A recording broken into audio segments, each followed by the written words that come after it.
How many times has God showed you something in your imagination that you thought was so wonderful?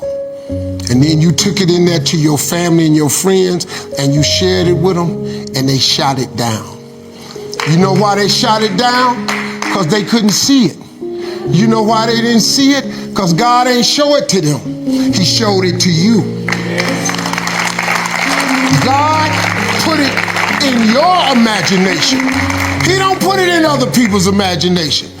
Stop telling your visions to other people because they're not going to see it. Why you think you keep imagining opening a business? Why you keep imagining graduating, getting a better job? Why do you keep imagining buying a house? Why do you keep imagining driving a really nice car? Why do you keep imagining getting rich one day? Why do you keep imagining that? Because God is talking to you. He's showing you something that he has for you. He puts it in your imagination, man. See, God is good, man. You've got to understand how good God is. He ain't playing with you. He the real deal. He created you, and then he even showed you what he got for you. You got to start believing in your imagination. You got to start talking to him about these stuff you be seeing. But you have not because you ask not. So if you see the vision, the imagination, but you don't ask God for it, what you want him to do? He showed it to you. Faith without works is dead. So now you got to put in work. All of y'all sitting in here, you want a better life, correct? Haven't you imagined a better life? Okay, who you think he showed it to? He showed it to you. Why you think he showed it to you? Because he want to give it to you. But if you don't work, if you don't ask him for it, he cannot give it to you because he created us with the power of choice. We make choices every day. If you decide that you will be poor, there's nothing I can do. You're going to be poor. If you decide to be rich today, who going to stop you? Who? If you decide you want to be rich, all you got to do is start. Why not? Who gonna stop you? Unless you tell it to the wrong person. Mama, listen to me. I'm going to be rich. Ain't anybody rich in this family? Go in there and sit down somewhere. Get yourself a good job. Oh, mama, you must be right. No, mama could be wrong.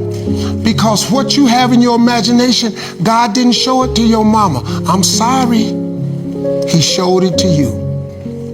Listen to me. If y'all don't do nothing else, write everything you imagine down.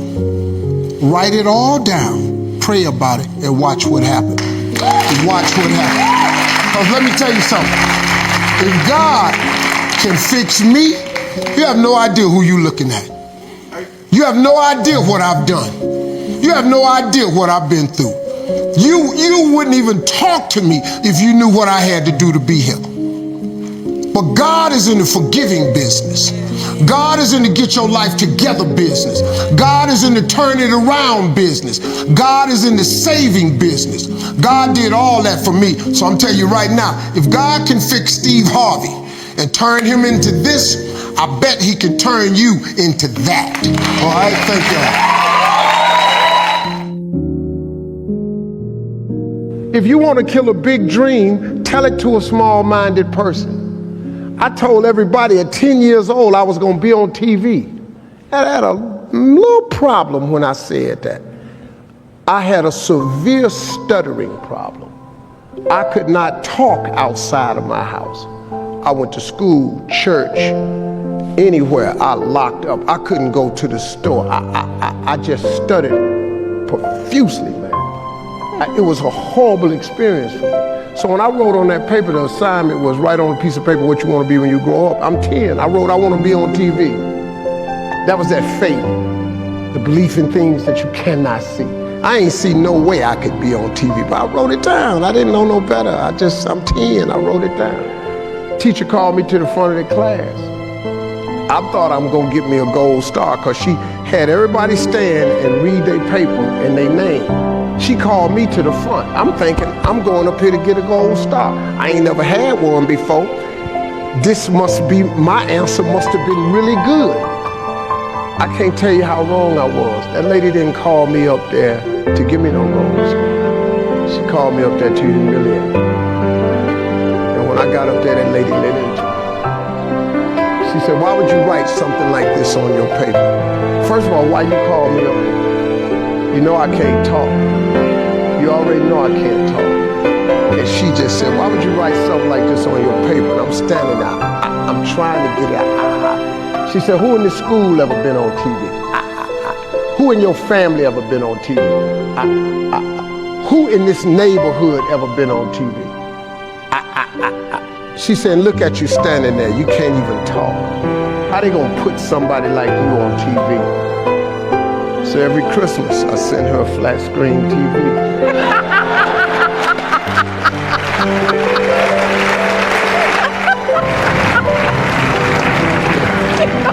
Because I don't want her to miss me.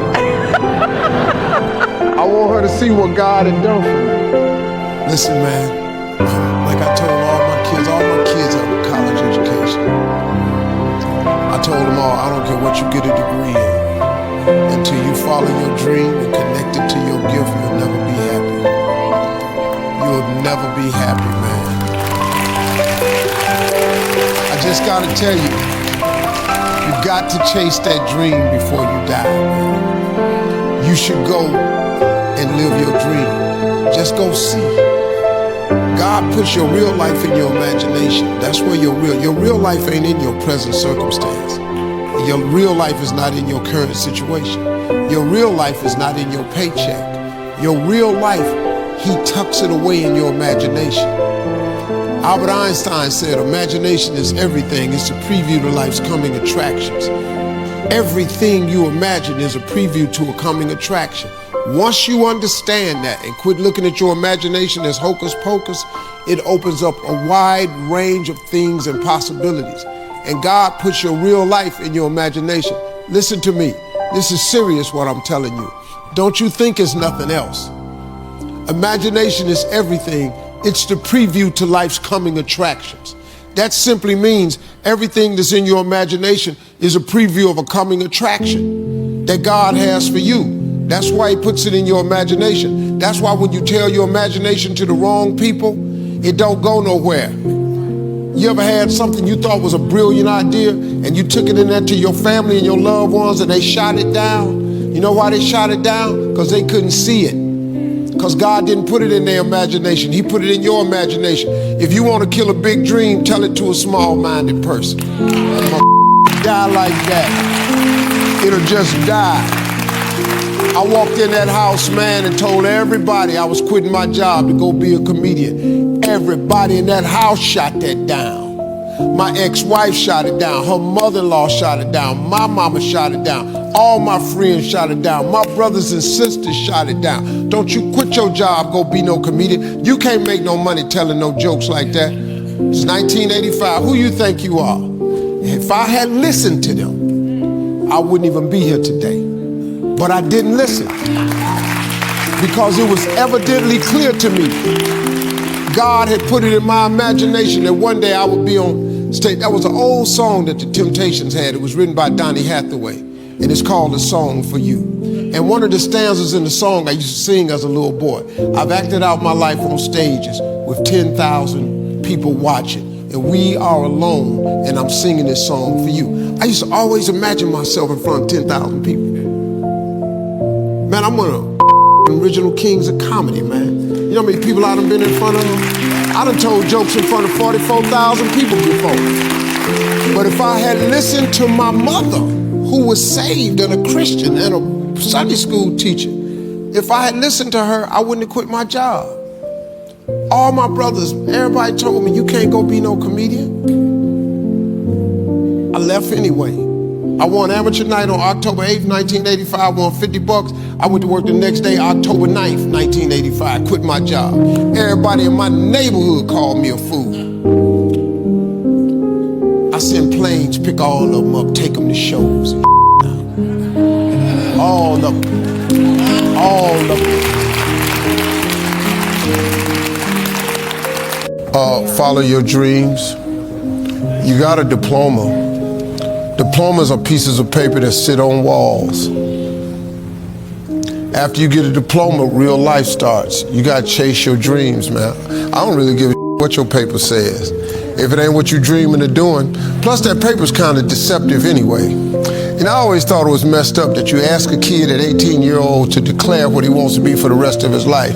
Then he gets a major and he works his ass off for 4 years and he gets a degree and he didn't even know who he was when he answered that question. Most people I know don't even work in their degree because they discover something else. My partner was a lawyer, man. He went to school for law school and everything. He passed the bar before he graduated law school. That's how brilliant he was. He an agent now. He ain't even want to be the law no more. He an agent. He just decided to do something else. So I say chase your dreams, man. Do that thing, man, that keeps you up at night. That thing that bothers you, man, that makes you trip. You can't quit thinking about it. You always, that thing, man, that you wake up in the middle of the night, you got a new idea. That's what you got to chase. Because anything else, it's going to disappoint you.